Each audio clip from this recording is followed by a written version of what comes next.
Muito bem, nós vamos até à Palavra de Deus, pode ser?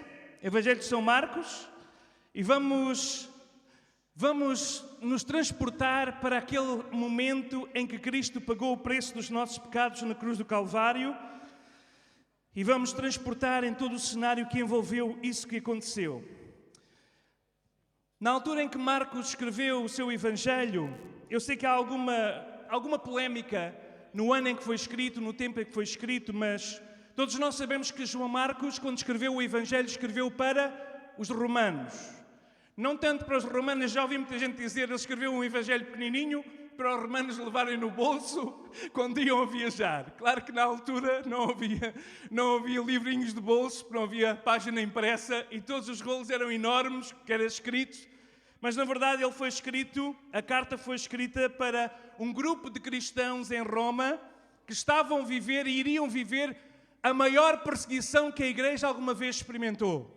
Uma perseguição terrível. Os cristãos seriam perseguidos de uma forma atroz, seriam condenados sem julgamento, seriam torturados até à morte. E nós conhecemos as imagens, temos aqui crianças, não vamos descrever as imagens de Coliseu com crianças cristãs a serem devoradas pelos animais, de crucificados ao longo do caminho, cristãos. E Marcos, quando escreve este Evangelho, alguns historiadores acreditam que essa perseguição já tinha iniciado. Nero tinha iniciado uma perseguição terrível. Como sabem, Nero, um imperador louco, ele pegou fogo a Roma e culpou os cristãos por terem ateado esse fogo. E por causa disso, eles eram perseguidos e torturados numa loucura desenfreada. É para esta comunidade que estava a crescer com o sangue dos mártires.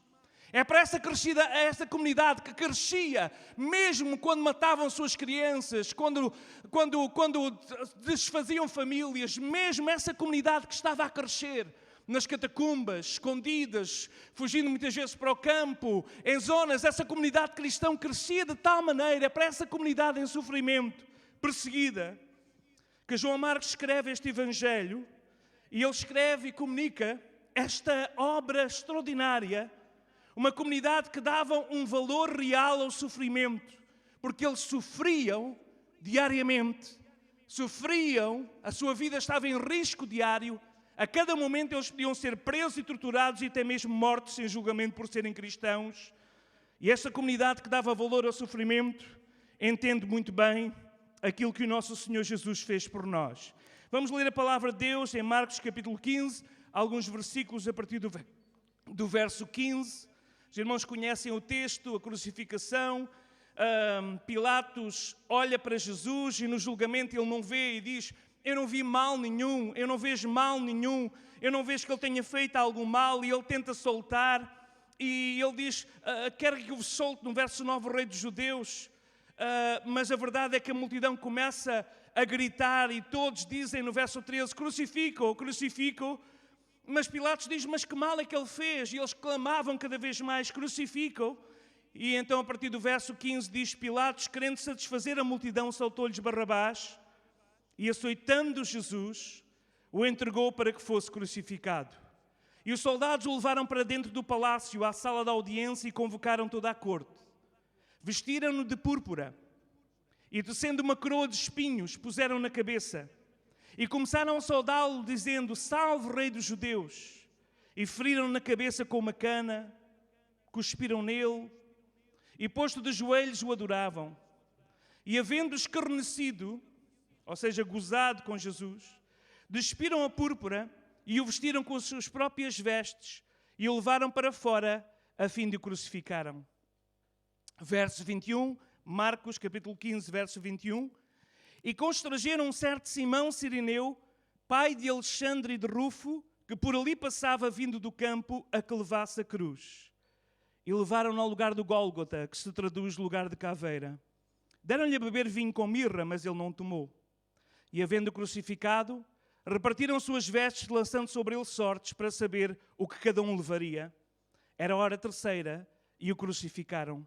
E por cima dele estava escrita a sua acusação, o rei dos judeus. E crucificaram com ele outros 2 salteadores, um à sua direita, outro à sua esquerda. E cumpriu-se a escritura que diz, e com os malfeitores ele foi contado. Os que passavam blasfemavam dele, maneando a cabeça, dizendo: tu que derribas o templo em 3 dias e o edificas, salva-te a ti mesmo, desce da cruz. Da mesma maneira, também os principais dos sacerdotes e os escribas diziam uns para os outros, zombando: salvou os outros? Não se pode salvar a si mesmo? O Cristo, o Rei de Israel, deixa agora da cruz, para que o vejamos e acreditemos. E também uns com ele foram crucificados e o injuriavam. E chegada a hora sexta, houve treva sobre toda a terra até a hora 9. E à hora 9, Jesus clamou com grande voz, dizendo: Eloi, Eloi, lema sabachthani. Isto é, traduzido: Deus meu, por que me desamparastes? E alguns dos que ali estavam ouvindo isto disseram: chama por Elias. Um deles correu a embeber uma esponja em vinagre e pondo numa cana deu-lhe a beber, dizendo: deixai, vejamos se virá Elias tirá-lo.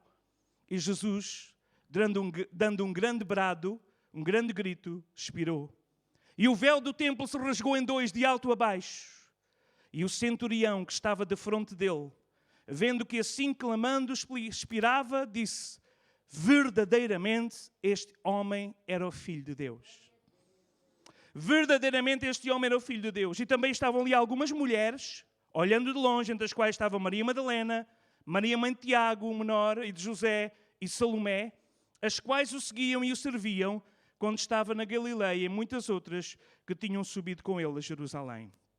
Então nós temos aqui esta palavra de Deus, esta narração, esta narrativa sobre a crucificação do nosso Senhor. Não vamos aqui pintar, como a tradição pinta, as diversas estações da Via Dolorosa, mas existe aqui algo que eu nunca tinha visto, para ser sincero. Talvez já tinha visto muitas vezes, mas nunca tinha chamado a atenção como chamou nesta Páscoa de 2021 ao meu coração, à minha vida. Nós vemos que Jesus foi sujeito a uma tortura terrível.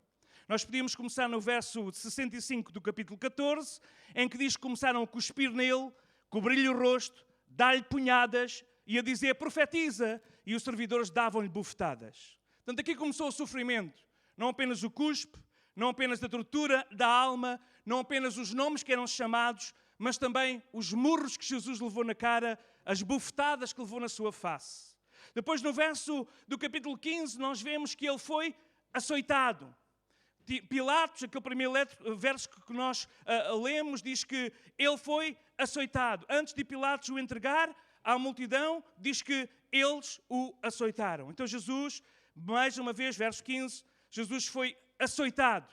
E este ser açoitado não é apenas o ser açoitado com uma vara, mas era com chicote. Não vamos falar sobre esses chicotes. Eles eram terríveis, eram chicotes de tortura dos romanos, em que foram romanos que os chicotearam, não foram judeus, e houve ali muito sangue e muito sofrimento de Jesus. Depois, a seguir, eles levam-no para dentro do palácio, e aqui palácio não é onde o rei vivia, palácio era onde a corte dos militares estava reunida. E eles chamaram toda a corte dos militares e vieram soldados todos, soldados que gostam de ver sangue. Lembramos, os soldados romanos é uma força bruta, os romanos eram uma força bruta. Então os soldados todos vieram ver e participar na festa. A festa era uma festa de tortura ao Cristo, ao Rei dos Judeus. E alguém se lembrou de tecer uma coroa de espinhos e cravaram aquela coroa na sua cabeça. E houve um sofrimento, mais uma vez a sua cabeça foi cravada por aquela coroa, mais uma vez a sua cabeça foi ferida, neste caso, pelos espinhos da coroa. Depois nós vemos no mesmo verso, não apenas puseram a coroa de espinhos, mas pegaram numa cana e davam-lhe com a cana na cabeça. Então tinha uma coroa e estavam-lhe a bater ainda mais com aquela cana. Depois nós vemos ele ser cuspido mais uma vez, escarrado no rosto. E esta ferida ainda dói mais do que a ferida física, porque é uma ferida de alma. Escarraram, cuspiram em Jesus, cuspiram na sua face. Depois de ter andado de julgamento em julgamento, Sinédrio, julgamento religioso, Pilatos percebe que ele era Galileu, manda para Herodes manda de volta para Pilatos. Depois de andar ali de um lado para o outro, durante um dia inteiro, durante horas, durante todo aquele tempo, desde que foi capturado no jardim, de toda aquela tortura, Jesus fisicamente estava sem forças. Jesus estava completamente esgotado. Tinha sido torturado, tinha sido vandalizado, tinha sido de uma forma tão grande. Então ele começa aquele percurso que nós chamamos de Via Dolorosa. E quando Jesus começa aquela Via Dolorosa, era o protocolo que todos os crucificados carregassem a trave da sua cruz, carregassem a sua cruz. Então Jesus coloca-lhe aquela trave às costas. Normalmente, aquela trave do meio que faz a cruz, esta parte aqui central, ela pesava muitos quilos e ele já ia com as mãos atadas àquele que seria o seu madeiro final, onde ele seria crucificado e pendurado. Mas Jesus não tinha forças. Jesus estava cansado. Jesus estava fatigado. E sem entrar aqui numa ficção, nem num romantismo que a tradição romana tem acerca do percurso de Jesus até o Calvário, não podemos de olhar para o texto sagrado e ver que há aqui uma lufada de ar fresco. Ver que há aqui um momento em que verdadeiramente o nosso Senhor, Ele tem um momento em que alguém teve uma atenção. E esse momento não é os outros momentos que nos filmes se pinta, porque não temos isso descrito, mas temos este momento. Verso 21. Jesus já sem forças, a carregar a sua cruz. Eles viram que ele não conseguia carregar a cruz. E eles constrangeram, obrigaram certo Simão Cireneu, pai de Alexandre e de Rufo, por ali passava vindo do campo para que levasse a cruz. Então Jesus teve uma ajuda de um homem de nome Simão, Cireneu. Cireneu não é o apelido, não é um último nome. Cireneu tem a ver com a terra de onde ele veio, Cirene. Cirene é um tempo, agora Cirene é usado para outro fim, mas Cirene é o nome de uma cidade que chegou a ter 10.000 habitantes. Era uma cidade grande, uma metrópole muito grande, que tinha passado desde a altura de Alexandre o Grande e outros grandes imperadores gregos passaram por ali. E a verdade é que aquele povo de Cirene era um povo culto, porque, entre outros grandes nomes da ciência, os primeiros mapas, grandes coisas foram feitas na zona de Cirene, naquela zona ali que agora se situa no norte da Líbia, no norte de África. Naquele norte de África, um homem que provavelmente vinha, segundo os historiadores, celebrar a Páscoa, talvez tinha origem judaica ou era um prosélito, não sabemos, porque os nomes dos seus filhos são nomes romanos e não nomes judeus. Então nós vemos que Simão, de Cirene, pai de Alexandre e pai de Rufo, que significa o vermelho, pai de Rufo o vermelho, talvez seria ruivo, talvez seria alguém que tinha uma pele vermelha, talvez era uma mistura de raças, não vamos aqui especular, mas a verdade é que este Simão foi constrangido, foi obrigado a carregar a cruz. E ele fez esse serviço, porque foi obrigado. Mas a verdade é que à medida que ele pegou naquela trave, que estava cheio do sangue que Jesus tinha vertido por ter sido chicoteado, por ter sido torturado, quando Simão começa a carregar aquela cruz, ele começa a entender que a cruz que ele carregava não era do malfeitor. Ele começa a olhar à sua volta e vê no percurso as mulheres, as pessoas, a gritaria que havia. E Simão, eu não sei se foi na altura, se foi mais tarde. Não sabemos se ele esteve no momento da crucificação. Não sabemos se ele ouviu o centurião dizer verdadeiramente ele é o Filho de Deus. Não sabemos o que aconteceu, mas sabemos uma coisa. O seu filho Rufo é citado mais uma vez na Bíblia, em Romanos no capítulo 16. E quando Paulo fala sobre Rufo, o mesmo público que recebeu a carta aos Romanos, o mesmo público-alvo que recebeu o Evangelho de São Marcos, esse público conhecia muito bem Alexandre e conhecia muito bem Rufo. E Paulo fala sobre Rufo e diz que ele era um eleito de Deus. E que a sua mãe, a mãe de Rufo, provavelmente mulher de Simão, não quero aqui afirmar, mas nós sabemos que nada na Bíblia está por acaso, e quando há nomes, há alguma força nisso. A mãe de Rufo, Paulo diz, ela tem sido uma mãe para mim. Então nós vemos que a história de Simão, por ter tocado na cruz de Cristo, ainda antes da crucificação, foi alterada de uma forma radical, transformou a sua vida, transformou a sua história, e ele é citado mais tarde como um dos eleitos de Deus. Alguém que tinha sido nomeado para uma tarefa especial. E que Paulo, quando faz os agradecimentos em Romanos capítulo 16, ele fala acerca dele. Meus queridos, nada é por acaso. Os sirineus, apesar de ser um povo culto, que conheciam e tinham uma grande cosmovisão mundial, um povo duro, a tradição diz-nos que esse Simão era alguém africano, de pele escura. E sabem, isso ainda mexe mais comigo, porque o tema da mensagem que eu trago para vós, depois desta introdução, é a transculturalidade do Evangelho da Cruz. O Evangelho da Cruz não é para brancos. O Evangelho da Cruz não é para índios. O Evangelho da Cruz não é apenas para brancos, não é apenas para índios, não é apenas para africanos, não é apenas para asiáticos, não é apenas para homens, não é apenas para mulheres, não é apenas para idosos, não é apenas para crianças. O Evangelho da Cruz é para todos. E nós vemos que a primeira pessoa que se emerge e se mistura aqui neste carregar da cruz é um homem de norte de África que, ao ser constrangido por carregar aquela cruz, a vida da sua história e a sua família é mudada completamente. E, meus queridos, ainda há outros historiadores e outros teólogos que acreditam que este Simão é o mesmo Simão que é citado em Atos 13, Simeão. E acreditam que o níger, que é aquele que era, portanto, de cor escura, que é citado em Atos 13, tem a ver com uma grande influência. A tradição... Eu não posso contar a história da tradição. Nós tivemos uma discussão lá em casa sobre não contes a história da tradição. Mas a minha mulher diz, mas vais contar? A tradição conta-nos que Simão, que tinha ido para a Páscoa, celebrar a Páscoa, ele cruza-se com Jesus na Via Dolorosa, ele vê a crucificação do Nosso Senhor, ele ouve aquilo que acontece em todos os testemunhos, ele vê os sinais do terremoto, ele vê os sinais das trevas, que toda a terra ficou com o eclipse total, ele vê tudo o que aconteceu e ele volta para casa. E Rufo, o seu filho, que queria ser judeu, mas que era desprezado por causa de ser diferente e que era recusado se assentar na sinagoga, ele mesmo não tendo assento na sinagoga, não podendo estudar, ele tinha conseguido naquela zona de Cirene recolher todos os escritos do Antigo Testamento e tinha estudado acerca do Messias. Isto é o que a tradição diz. E Rufo, ao conferir que Isaías dizia que ele foi levado como uma ovelha muda para o matadouro, e ele foi transpassado pelas nossas iniquidades e as nossas tradições. Então a história diz-nos que Rufo acreditou que aquele Jesus era o Filho de Deus e que regressa para Jerusalém e torna-se um dos discípulos e mais tarde um dos principais líderes da igreja. Eu não sei se isso é verdade, mas se for é bonito. No céu vamos perguntar. O que eu vos quero dizer é o poder da cruz de Cristo. O poder transformador da cruz de Cristo.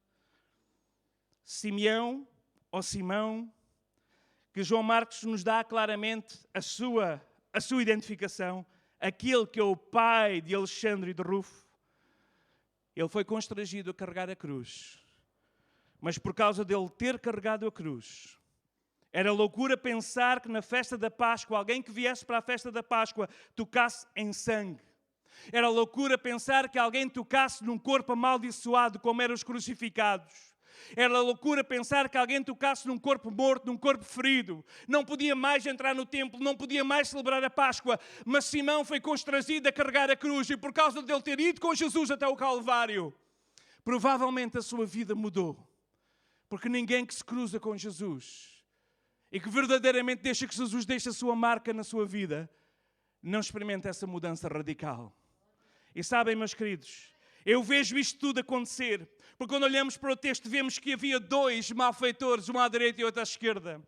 E mesmo durante o percurso em que eles faziam parte do grupo que gozava com Jesus, que injuriava de Jesus, que criticava Jesus e que chamava nomes a Jesus, um deles, a certa altura, percebeu que aquele que estava ali não era um malfeitor.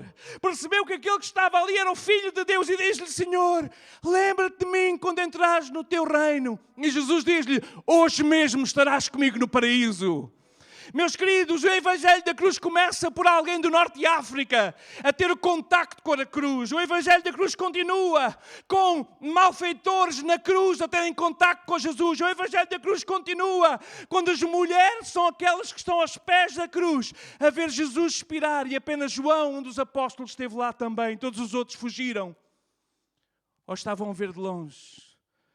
A mensagem transcultural do Evangelho diz-nos que não importa qual etnia que tu tenhas, não importa qual a história que tu tenhas, Não importa qual o passado tu tenhas, se tu deixares que a cruz de Cristo tenha impacto na tua vida, a tua vida será transformada, a história será transformada, porque este é o nosso Senhor e o nosso Salvador.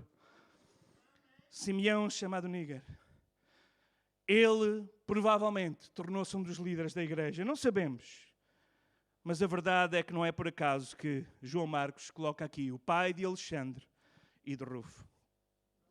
Porquê que Marcos dá este detalhe? Mais uma vez quero realçar isto. Porque havia muitos cristãos em Roma que estavam a passar um grande sofrimento e uma grande tortura. E embora a Bíblia não afirme isto diretamente, Simão Cirineu provavelmente torna-se um daqueles cristãos. E mais tarde os seus filhos são mencionados. Lá em Romanos 16:13, quando Paulo diz, saúde a Rufo, ele é o eleito do Senhor, e a sua mãe e a minha. Sabem, quando o teu corpo ainda estava em formação no ventre da tua mãe, Deus já tinha um plano para ti. Talvez tu tenhas ouvido dizer, foste um acidente. Podes ter sido um acidente para os teus pais, mas não foste um acidente para Deus. Deus tem um propósito para a tua vida. Deus tem um plano para a tua vida. E o plano de Deus é de paz. É plano para te fazer prosperar e para caminhar na sua vontade. Não importa aquilo que os homens possam dizer. Não importa a perseguição ou a marginalização ou até mesmo a forma com que às vezes sentimos-nos marginalizados, desprezados pela sociedade. Deus se dispôs a vir na figura de Jesus Cristo, o Filho de Deus, para morrer naquela cruz, para que todos, homens e mulheres, seja qual for a etnia, seja qual for a idade, seja qual for o extrato social, possa ter uma radical transformação de vida e possa estar no mesmo lugar, onde não há mais diferença, nem para ricos, nem para pobres, nem para homens, nem para mulheres, porque ali não se casa nem se dão a casamento, ali será um lugar onde todos estaremos na presença de Deus e apenas aquilo que nós fazemos por Ele e para Ele importará na diferença do tratamento que teremos no futuro por toda a eternidade. Carregar a cruz. Jesus disse em Mateus 16, 24 a 26, Jesus disse aos seus discípulos, se alguém quer vir após mim, negue-se a si mesmo, toma a sua cruz e siga-me. Porque quem quiser salvar a sua vida por amor de mim, perdê-la. Mas quem perder a sua vida por amor de mim, achá-la. Pois que aproveita o homem ganhar o mundo inteiro e perder a sua vida, ou que dá o homem em troca da sua alma. Queres tu carregar a cruz de Cristo? Carregar a cruz de Cristo não é nós pegarmos ali, há uma cruz ali fora, ninguém agora que pegue na cruz e leve para casa. Mas não é pegar numa cruz e andar com elas às costas. Ainda que há algumas figuras icónicas, principalmente nos Estados Unidos, onde tudo acontece, de homens que andam pela rua a carregar cruz, num sentido de transportar aquele ícone. E existem até histórias muito interessantes com isso, e não vou agora entrar por aí. Mas em todos os séculos, milhares e milhares de cristãos, milhares e milhares de irmãos nossos carregaram a cruz. E por causa disso, as suas vidas foram ceifadas prematuramente. Por causa disso, os seus filhos foram tirados dos seus pais. Por causa disso, muitos tiveram que ser completamente exilados. Outros tiveram que fugir. Outros foram presos e torturados por amor, porque eles sabem o valor de carregar a cruz. Simão carregou-a fisicamente. Mas o Senhor desafia cada um de nós no século XXI a carregá-la espiritualmente, a carregá-la no nosso testemunho, carregá-la na nossa vida. Cristo morreu, sim. A Bíblia diz que Cristo morreu, conforme nós sabemos. 1 Coríntios 15, verso 2, nós somos salvos se retivermos aquilo que foi anunciado. Isso não é que não queremos em vão. E o quê? Verso 3. Primeiramente vos entreguei que vos recebi. Cristo morreu pelos nossos pecados, segundo as Escrituras. Foi sepultado, segundo as Escrituras. E ressuscitou ao terceiro dia, segundo as Escrituras. Agora, vamos entrar no capítulo 16 para terminar. Porque nós estamos no domingo da ressurreição. Cristo pagou todo esse preço por cada um de nós. E chegamos ao domingo. E quem são as primeiras figuras que Jesus vai aparecer? Que Jesus vai comunicar que a morte não deteve, que o sepulcro não deteve, mas que ele estava vivo. Quem são as primeiras figuras? São mulheres. Mulheres que na altura eram desprezadas pela sociedade, mas não pela comunidade cristã.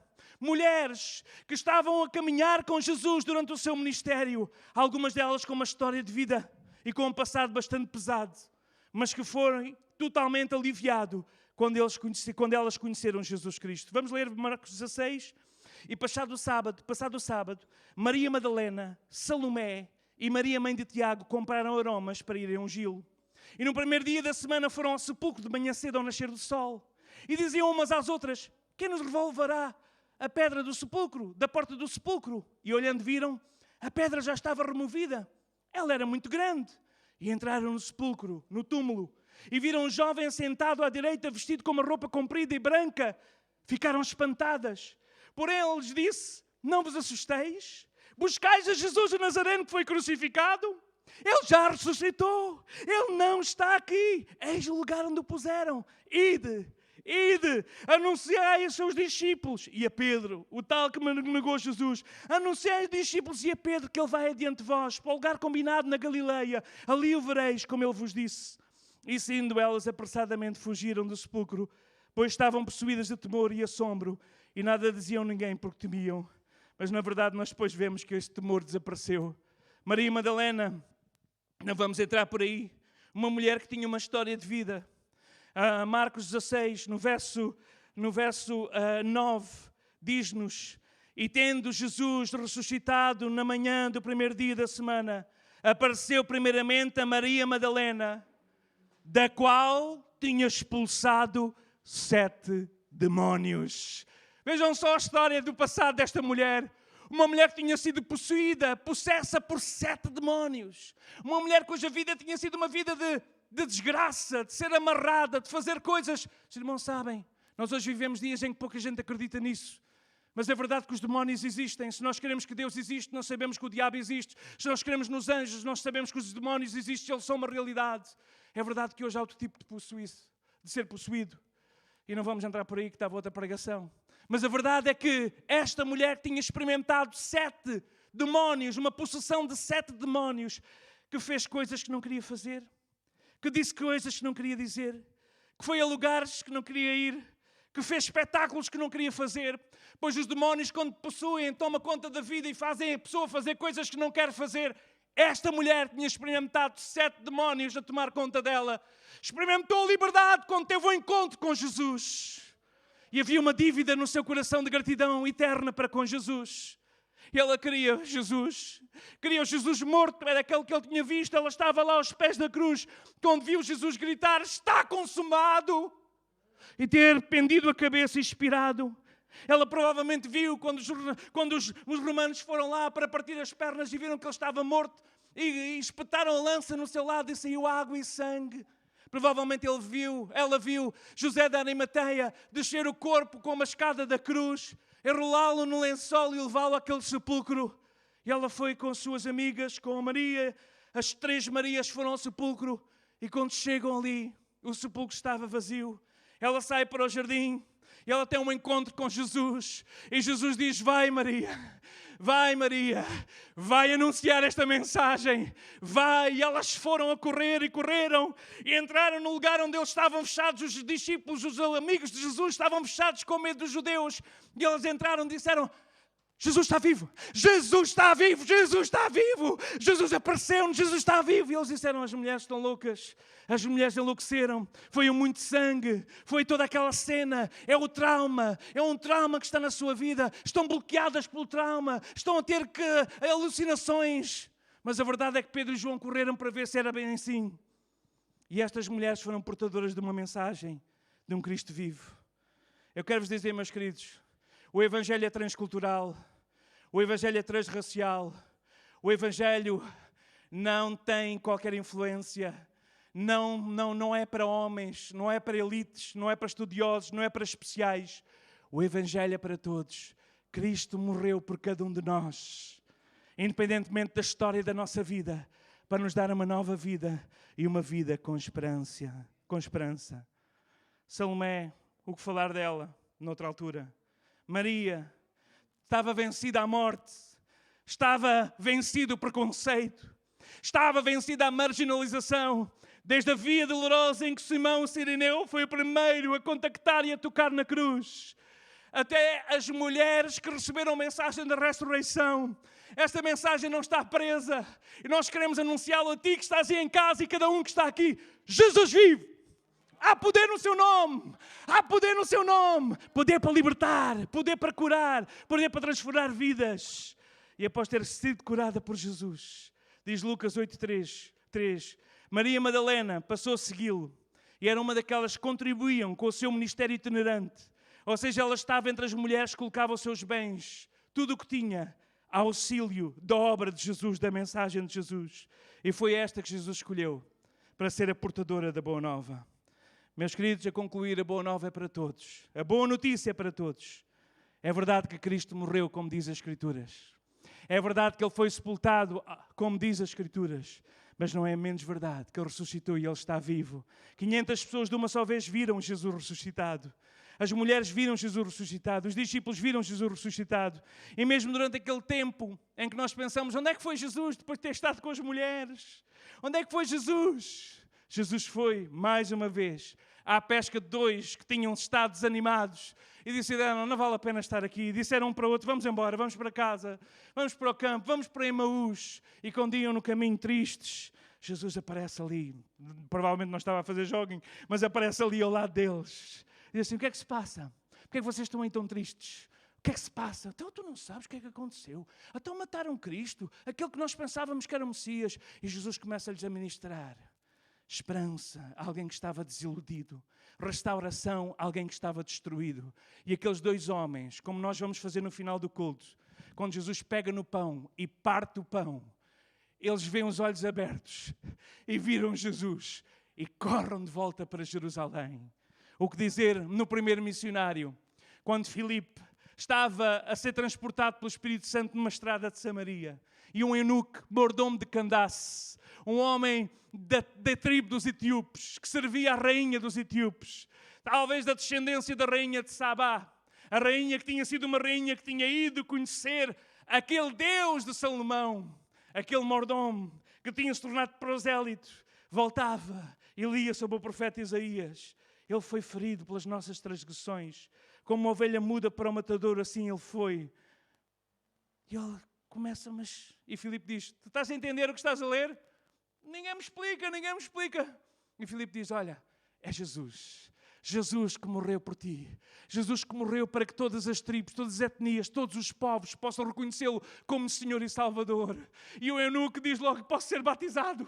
É que eu tenho já uma missão e para começar o ministério tenho que ser batizado. Não, nada disso. Então ele desceu às águas e foi batizado. E quando sai das águas, torna-se o primeiro grande missionário em África. E conta a história que a maior igreja que havia em África foi precisamente por causa deste mordomo de Candace. Esta é a mensagem do Evangelho.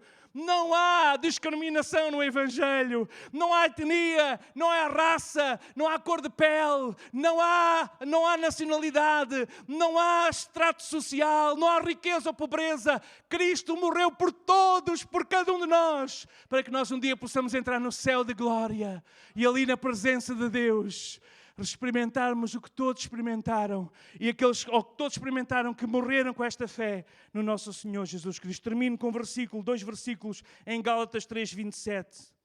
Pois todos quantos em Cristo fostes batizados e de Cristo vos revestistes, não há judeu nem grego, não há escravo ou livre, não há homem ou mulher, porque todos vós sois um em Cristo Jesus. E se sois de Cristo, sois descendência de Abraão e plenos herdeiros de acordo com a promessa. Quem aqui quer um herdeiro das promessas de Deus? Jesus veio para nos dar uma vida e uma vida abundante. Então não te conformes com aquilo que o inimigo tem procurado trazer à tua vida. Não te conformes com as limitações que estás a experimentar. Experimenta uma nova vida. Cristo vive e Ele é o Senhor dos senhores. Vamos ficar em pé no lugar onde estamos. Eu não sei se alguém está entre nós que ainda não se rendeu a Jesus. Ainda não experimentou o grande amor da cruz. A transformação na cruz. Nesta hora, neste momento, tu podes olhar espiritualmente para a cruz. E podes ver Cristo crucificado em teu lugar. Dando a sua vida por cada um de nós. E Ele está aqui nesta manhã. Ele está ali no lugar onde estás. O Espírito Santo está à tua volta. Então simplesmente tens de fazer uma oração. E dizer assim, Senhor Deus Pai, diz comigo, Senhor Deus Pai, tenho feito coisas que não quero fazer. Tenho dito coisas que não quero dizer. Tenho pensado pensamentos que não quero pensar. Mas eu aceito Jesus na minha vida. Eu aceito o perdão de Jesus na minha vida. Eu recebo esse sacrifício em meu lugar. Eu recebo a tua promessa. Eu recebo a vida no nome de Jesus. Amém e amém. Se tomaste esta primeira decisão, ou esta decisão pela primeira vez, entre em contato connosco, está aí na nossa página de Facebook, WhatsApp, ou Eu Canto no YouTube, tem lá as nossas redes sociais, o Facebook e o Instagram, e lá podem entrar em contato connosco por mensagem privada. Se esteve aqui, não deixe de falar com um dos pastores no final, se precisar de oração. Estamos aqui. Cristo nasceu, Cristo morreu e Cristo vive. Amém?